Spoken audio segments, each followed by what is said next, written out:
tarde, vamos dar início às nossas reflexões dentro do estudo da série psicológica de Joana de Ângeles. Nós estamos abordando o último capítulo do livro Psicologia da Gratidão. Hoje abordaremos o tema Encontro com o Self. Vamos então fazer o nosso breve comentário de uma mensagem do Espírito Emmanuel.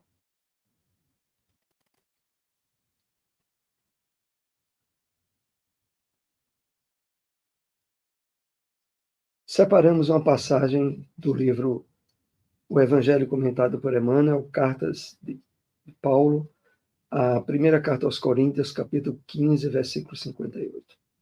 Separamos esse parágrafo.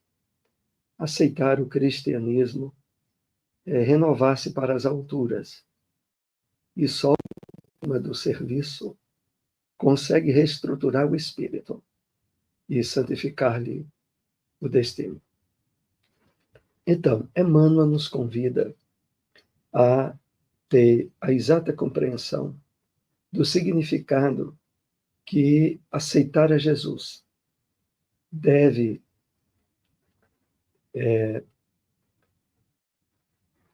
caracterizar essa nossa adesão ao seu Evangelho. E aí ele diz, aceitar o cristianismo é renovar-se para as alturas, ou seja, inicia-se um trabalho de autoburilamento, de melhoramento emocional, espiritual, que tem começo, mas não tem fim. Porque diz respeito às aquisições que, através da imortalidade da alma, das reencarnações, nós estaremos cada vez mais alcançando topos de espiritualização. E mais adiante ele coloca de forma bem clara como deve se processar, qual a forma ideal de nós realizarmos essa renovação. Só o clima do serviço consegue reestruturar o espírito e santificar-lhe o destino. Vamos entender essa última passagem. Só o clima do serviço, porque o serviço significando vivência dos postulados do Evangelho, colocar em prática aquilo que nós aprendemos através do Cristo, é que vai, de fato, ressignificar todo o nosso passado de desequilíbrios, de conflitos com as leis divinas. Claro que, primeiramente, há de haver a renovação mental, a absorver, através do Evangelho de Jesus, os conteúdos restauradores da nossa harmonia com as leis divinas. Logo em seguida, nos sentirmos envolvidos, criarmos sentimento, afeto pelo ensino do Mestre e agora para a consequente busca de vivência. Então, esse é o clima do serviço. Só ele é que consegue reestruturar o nosso passado. Porque, de fato, em outras oportunidades encarnatórias, nós não estivemos apenas pensando no mal, no erro. Estivemos pensando, sentindo e fazendo. E isso ganhou um nível de profundidade no nosso espírito que, para que seja devidamente transcendido e superado, é preciso que agora nós pensemos, sentimos e vivenciamos o caminho do bem, o caminho apresentado pelo Cristo, que nos coloca em harmonia com as leis divinas, cuja consequência é santificar-lhe o destino.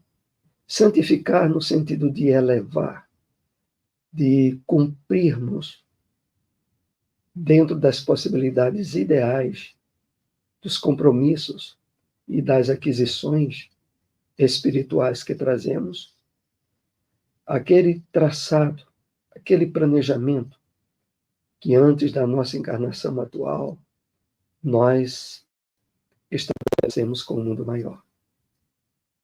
Então, vamos para o nosso estudo dessa tarde, cujo item encontro com o self faz parte do último capítulo do livro Psicologia da Gratidão.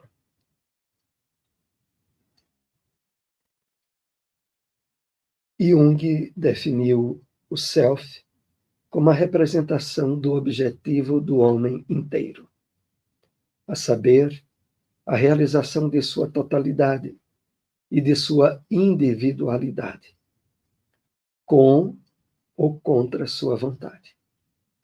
Então é interessante quando Joana inicia esse item com esse parágrafo. Primeiro, porque evidencia para todos nós a conexão com os trabalhos de Carl Gustav Jung e, sobretudo, nessa parte referente à individualidade, ao self, ao si, ao eu profundo, e a psicologia espírita, a psicologia de Joana. E aqui ela diz o seguinte, que Jung definiu o self, que é também sinônimo do nosso eu profundo, a representação do objetivo do homem inteiro. Aqui a gente não pode deixar de lembrar daquela passagem da carta do apóstolo Paulo, no qual ele disse que já não era mais ele que vivia, mas era o Cristo que vivia nele. No sentido de que o trabalho de ressignificação do seu espírito estava planificado naquilo que Jesus lhe apresentou no Evangelho.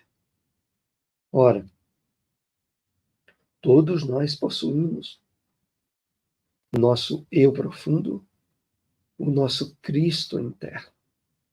E, de fato, o objetivo maior da nossa caminhada evolutiva é a profunda harmonia com as leis de Deus, é o despertar pleno do nosso si, do nosso self, do nosso eu profundo. Interessante também quando nesse parágrafo Joana assinala que a realização de sua totalidade e de sua individualidade, com ou contra a sua vontade. Mas como assim? É porque, de fato, meus amigos, o objetivo maior das leis de Deus, cuja base é a lei do amor, é a perfeição, é a felicidade de todos nós.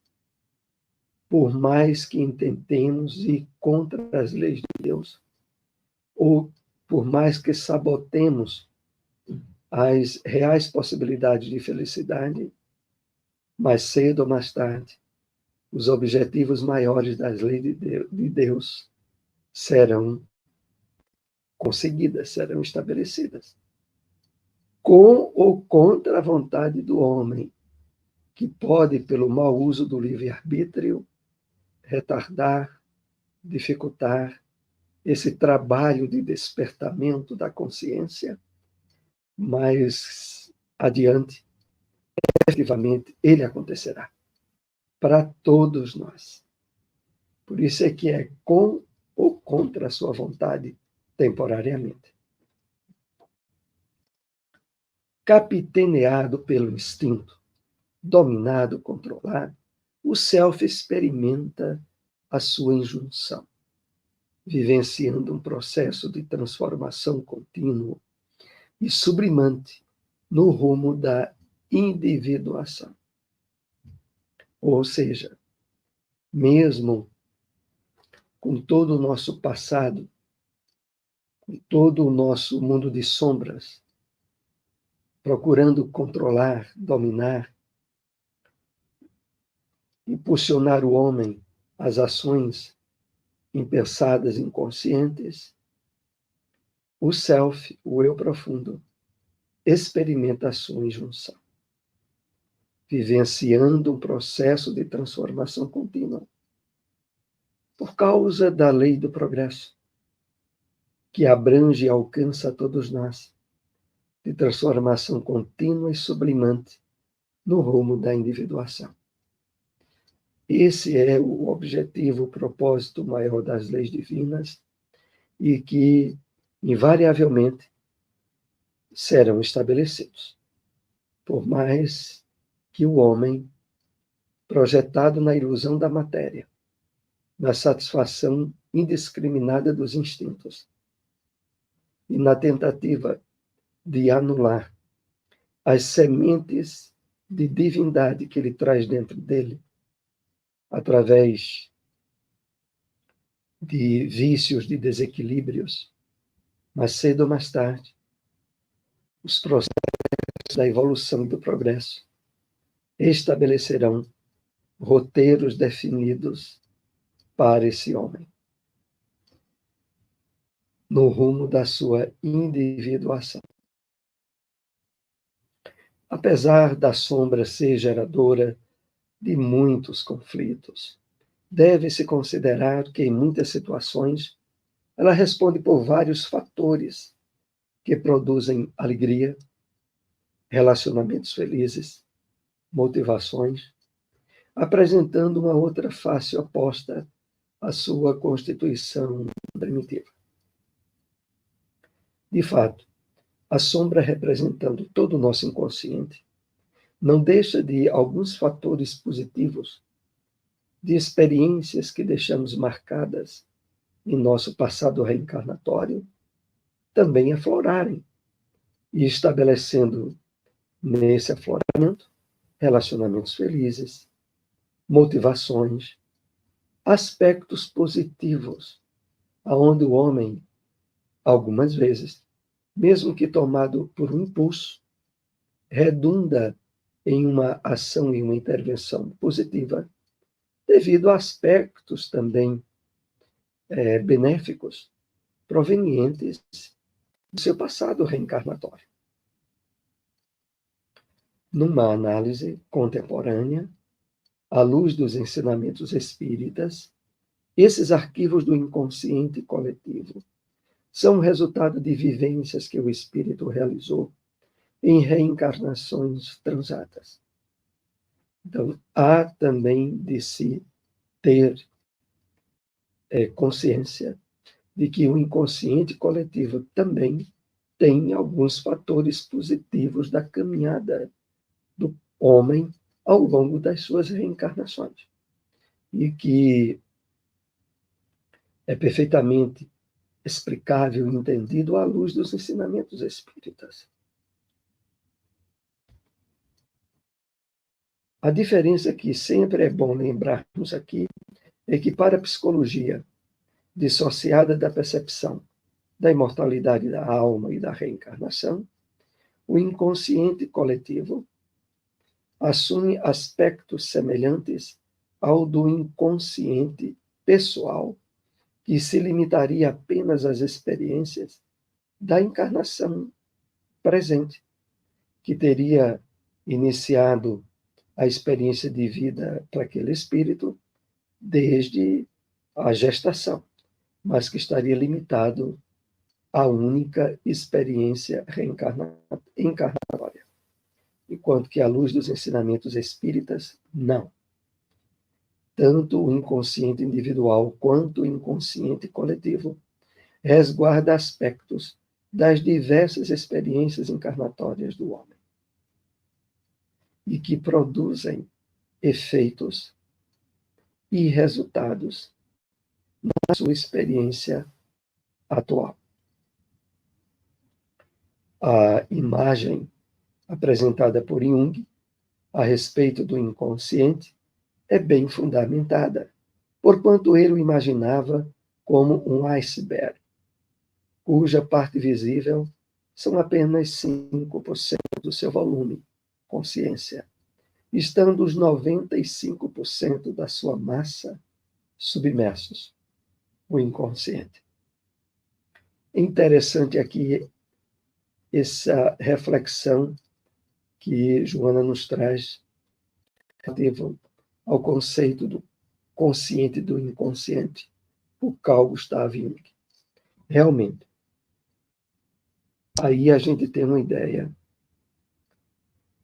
da importante influência que o mundo de sombras, o nosso inconsciente, exerce sobre nós. No nosso psiquismo, ele teria, em termos percentuais, 95%.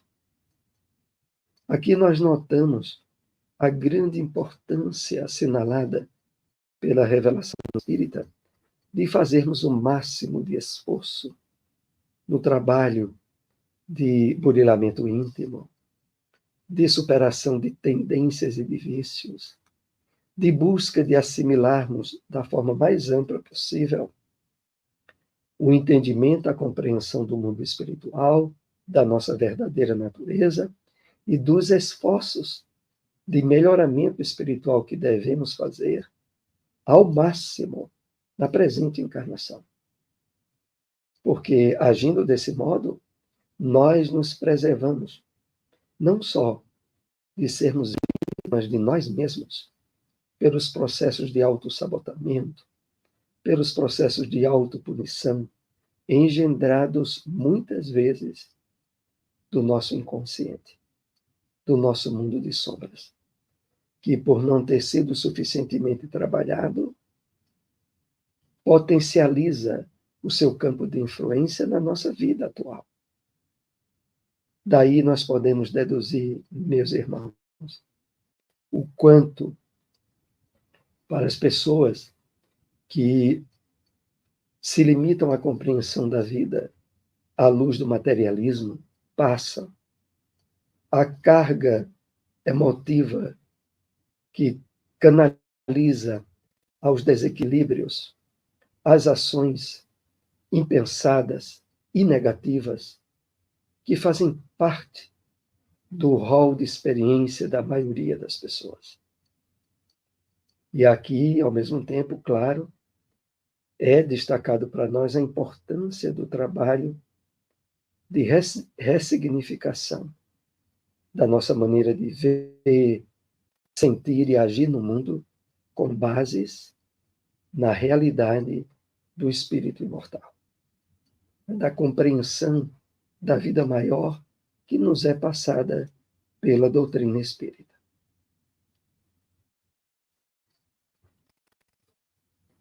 Em realidade, os arquivos de todas as experiências pretéritas, vivenciadas ao longo das sucessivas existências corporais, é imenso, presentes no inconsciente, e que vão sendo revividas pela consciência. Vamos entender esse ponto. Os 95% identificados por Carl Gustav Jung têm a ver com a imensidão de experiências reencarnatórias, cujos subsídios e experiências mais fortes não se apagaram do nosso espírito, na área do nosso inconsciente profundo, e que atuam reiteradas vezes em ações, em decisões, em identificações que apresentamos na existência atual. Por isso é tão importante, né? É tão prioritário seguirmos aquela regra básica e simples apresentada por Jesus. Buscar primeiramente o reino dos céus e a sua justiça. A compreensão do mundo espiritual, o envolvimento com os ideais de transformação espiritual que nos é passada pela doutrina e que precisamos dar muita atenção para não sermos vítimas de nós mesmos, do nosso passado reencarnatório, cuja predominância de conteúdo é de desequilíbrios, é de ações desastrosas.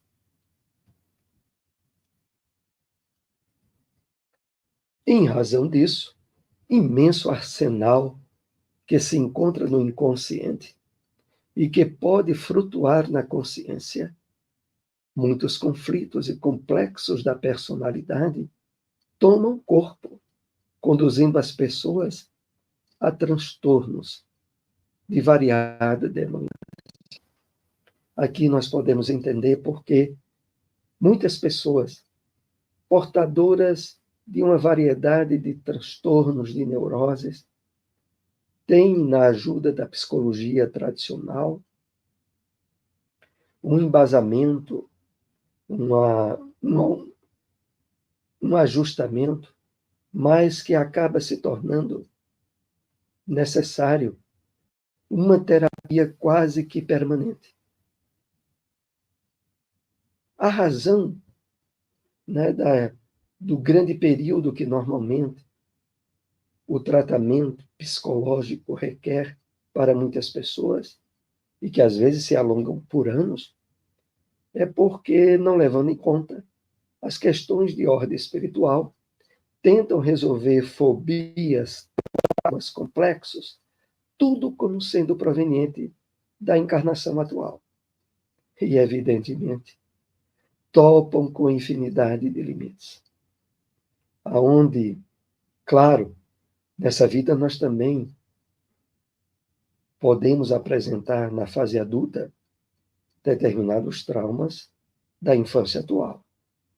Mas é evidente que o conteúdo mais predominante no nosso inconsciente é das passadas encarnações, não resolvidas ou mal resolvidas, e que agora afloram na nossa consciência, dando origem a muitos conflitos e complexos de personalidade.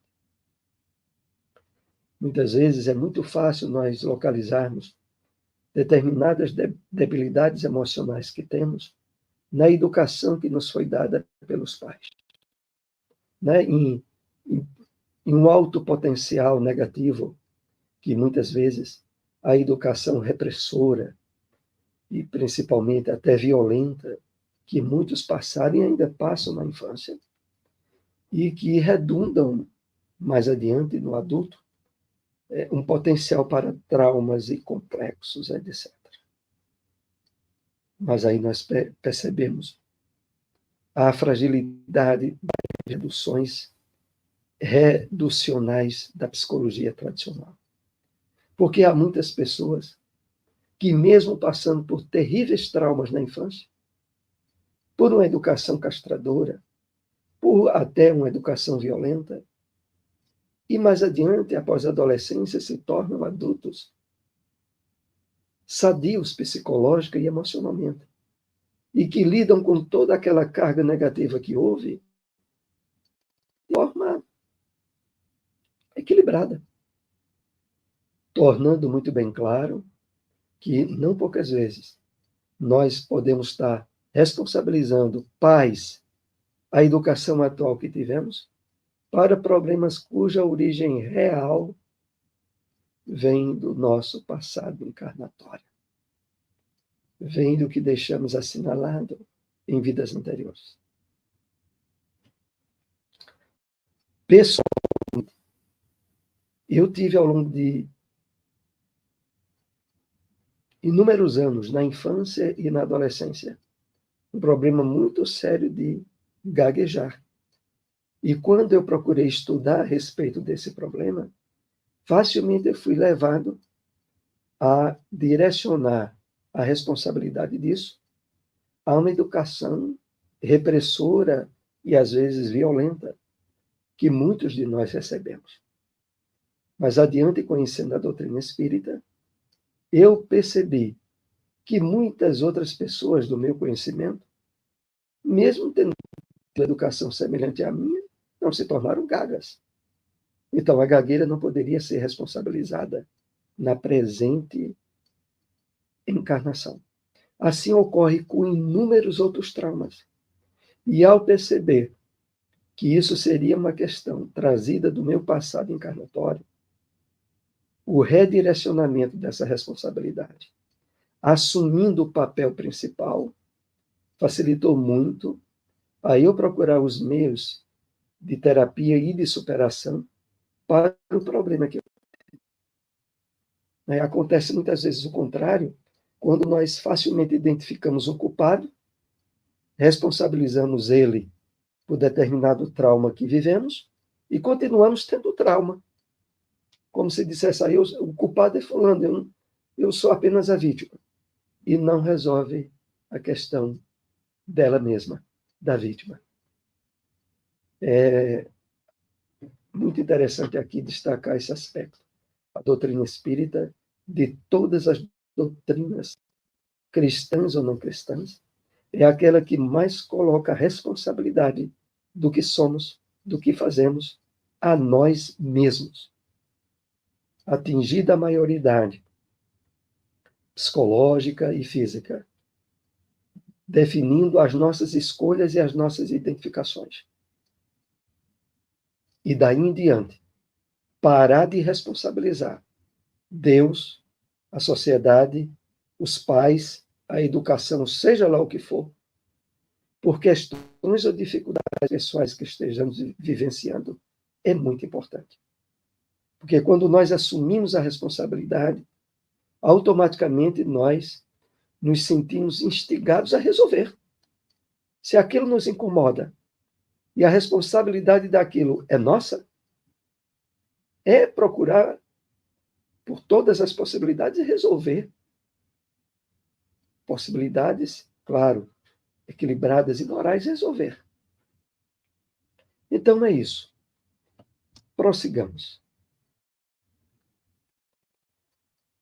Há muitos complexos de inferioridade ou de superioridade em que expressivo número de pessoas estorcega, não conseguindo disfarçar as mágoas da situação em que se encontra, projetando o que se demora no inconsciente, na difícil condição em que transitam no mundo. Aqui, como nós percebemos, apenas destaca o que estivemos há pouco comentando. Há muitos traumas complexos de inferioridade ou de superioridade, em cujo número muitas pessoas sofrem muito, não conseguindo disfarçar as mágoas da situação. E essas mágoas, muitas vezes associadas a uma transferência de culpa por aquilo que a pessoa está passando. Em que se encontram projetando o que se demora no inconsciente, na difícil condição em que transitam no mundo. Então, a doutrina espírita é a doutrina religiosa que mais nos extinga, nos estimula a assumirmos a maioridade emocional e espiritual. E assumirmos a responsabilidade pelo que somos, pelo que fazemos, pelo que sentimos. Não direcionando mais de maneira nenhuma a terceiros aquilo que, na verdade, diz respeito ao nosso espírito. E é o que fizemos desde o nosso passado encarnatório, conflitivo com as leis divinas.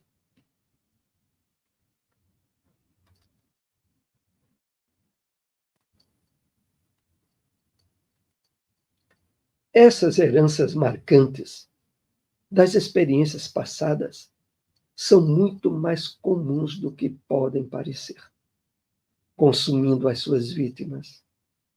A adoção de condutas saudáveis, com disciplina da sombra, torna-se inevitável e de imediata aplicação.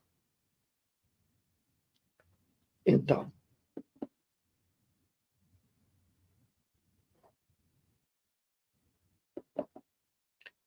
essas questões negativas do nosso passado encarnatório, que estão no nosso mundo de sombras, acontecem com muita gente.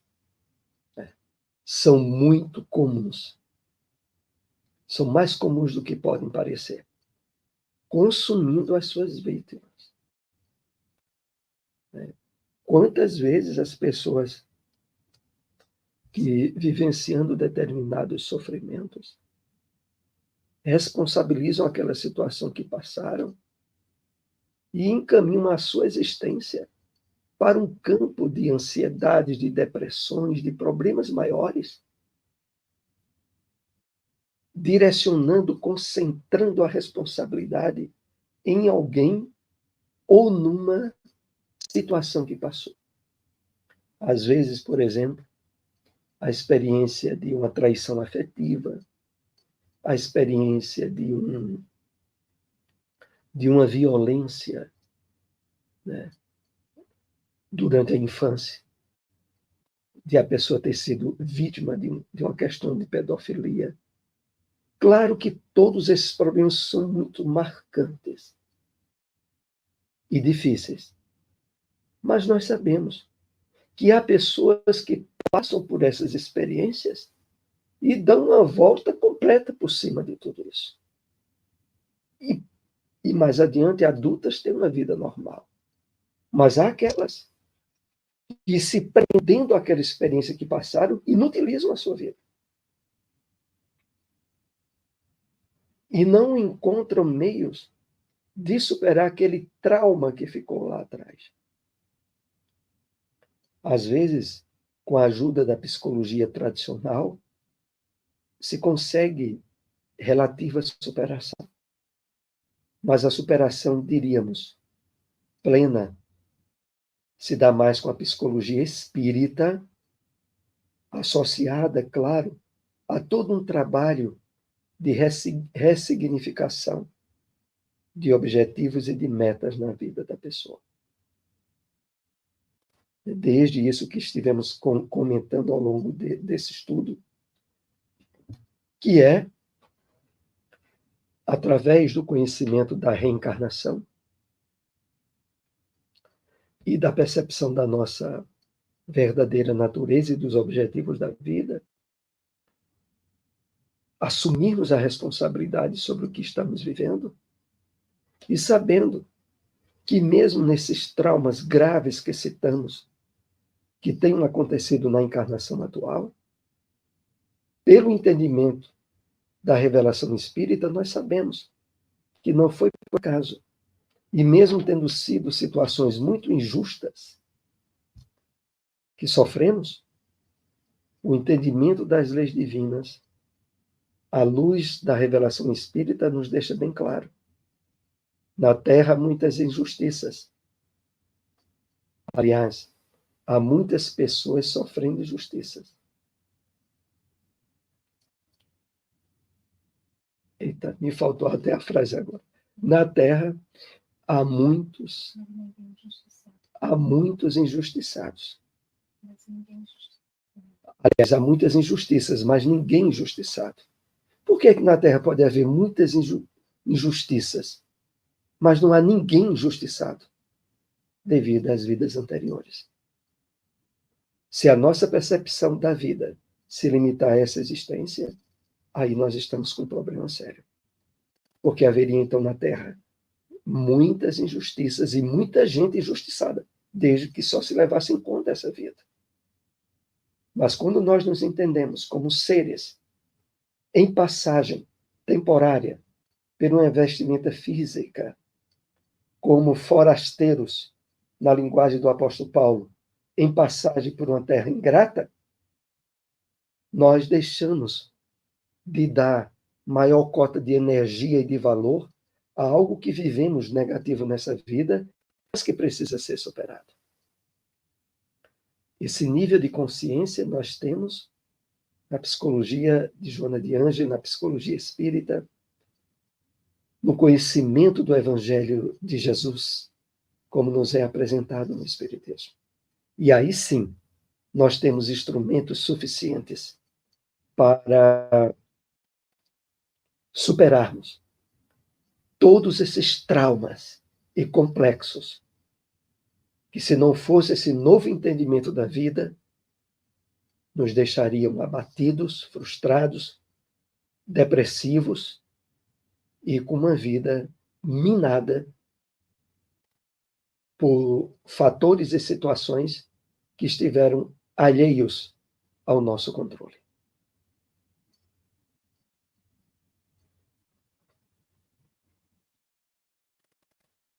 Mediante a reflexão, é possível ao self a constatação do que é de como se conduz, esforçando-se por alterar as emissões mentais para outras condutas mais equilibradas.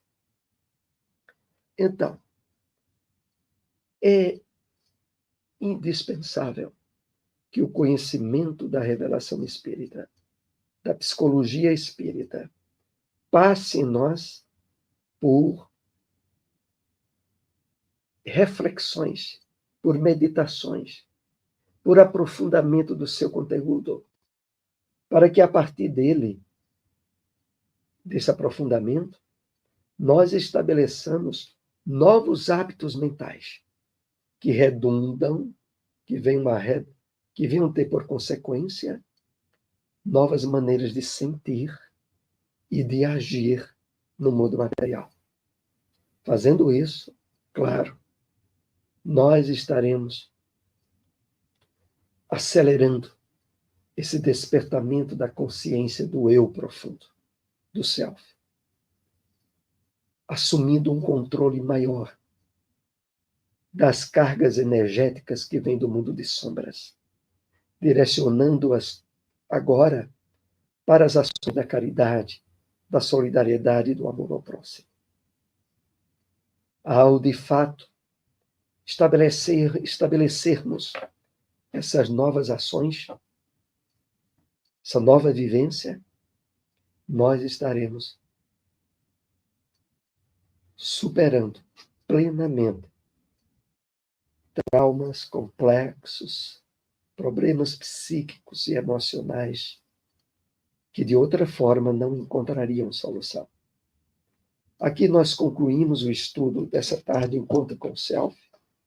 O próximo estudo nosso será o último item do livro Psicologia da Gratidão, que se intitula Conquista da Individuação e da Gratidão. Até o próximo estudo. Uma boa tarde a todos. Se possível, compartilhem essas informações. Até lá.